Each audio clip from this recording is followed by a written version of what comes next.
انسان کی فطرت میں رحم دلی ہے، شفقت ہے، محبت ہے۔ انسان کسی کو دکھ میں دیکھ کر کسی جانور پر بھی ظلم دیکھتا ہے یا اس کو مصیبت میں دیکھتا ہے تو پریشان ہوتا ہے، یہ اس کی فطرت میں ہے۔ لیکن جب وہ اپنی فطرت مسخ کر لیتا ہے تو پھر آپ دیکھتے ہیں کہ وہ قاتل، سفاک، درندہ بن جاتا ہے۔ آپ پھر کہتے ہیں کہ وحشیانہ طرز عمل ہے اس کا، حالانکہ جو وحشی جانور ہوتے ہیں جنگل میں رہنے والے ان کو وحشی جانور کہتے ہیں نا، جو کسی قاعدہ قانون کے پابند نہیں ہوتے، جنہیں کسی نے کچھ سکھایا نہیں ہوتا، وہ بھی شاید اتنی درندگی نہیں کرتے جتنا انسان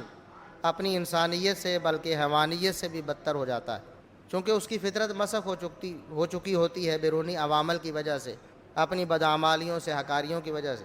اسی طرح شرم و حیا کا مسئلہ ہے کہ انسان اگر فطرت سلیمہ پر ہو تو کبھی بھی بے حیائی کو پسند نہیں کر سکتا، مبتلا ہونا تو دور کی بات ہے، دیکھنا بھی پسند نہیں کر سکتا، کسی اور کو بھی اس میں مبتلا ہوتے نہیں دیکھنا چاہتا۔ اللہ رب العزت نے جب محمد الرسول اللہ صلی اللہ علیہ وسلم پر اپنی شریعت مکمل فرمائی تو پہلے سے اور کچھ احکام زائد بھی نازل فرمائے جو موسیٰ و عیسیٰ علیہ السلام کی شریعت میں تھے، اس سے پہلے انبیاء کی شریعت میں تھے، اس سے کچھ زائد احکام بھی اللہ رب العزت نے محمد الرسول اللہ صلی اللہ علیہ وسلم پر نازل فرمائے۔ آپ صلی اللہ علیہ وسلم نے اپنے ماننے والوں کو ان کی تبلیغ کی۔ انہی احکامات میں سے پردے کے احکام بھی ہیں کہ پہلے ظاہر ہے عورتیں لباس تو پہنتی تھیں،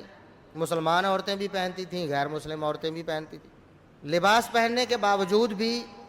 کچھ اور احکام نازل ہوئے کہ تم نے اپنے پردے کو اور مضبوط کرنا ہے، اپنے جسم کو اور ڈھانپنا ہے۔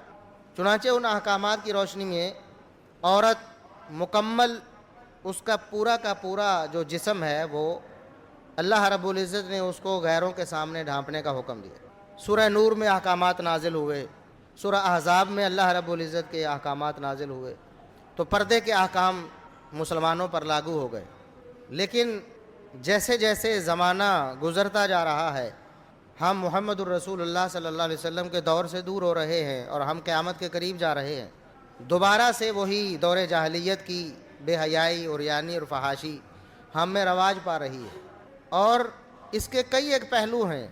معاشرتی پہلو سے دیکھیں تو مغربی میڈیا کی وجہ سے ہمارا ملکی میڈیا اس فحاشی اور عریانی میں ملوث ہوا اور اس کو لوگوں کے گھروں تک پہنچایا، لوگوں کا مائنڈ سیٹ چینج کیا۔ ظاہر ہے کسی مسلمان کو کہیں کہ آپ اللہ کے حکم کی نافرمانی کریں، سیدھا تو وہ نہیں مانے گا، توبہ کرے گا، آپ کے خلاف ہو جائے گا کہ مجھے اللہ کے حکم سے روک رہے ہیں، مجھے نبی صلی اللہ علیہ وسلم کی نافرمانی کا حکم دے رہے ہیں آپ۔ تو مائنڈ سیٹ کو چینج کرنا پڑتا ہے، برین واشنگ کرنی پڑتی ہے، غیر محسوس انداز میں اپنا جو ہدف ہے اس کو پورا کرنا پڑتا ہے، وہ ڈراموں کی صورت میں، وہ فلموں کی صورت میں، وہ ہمارے میڈیا نے اس میں بھرپور کردار ادا کیا، اور اس میں ہمارے جو حکمران تھے ان کا بھی پورا عمل دخل تھا،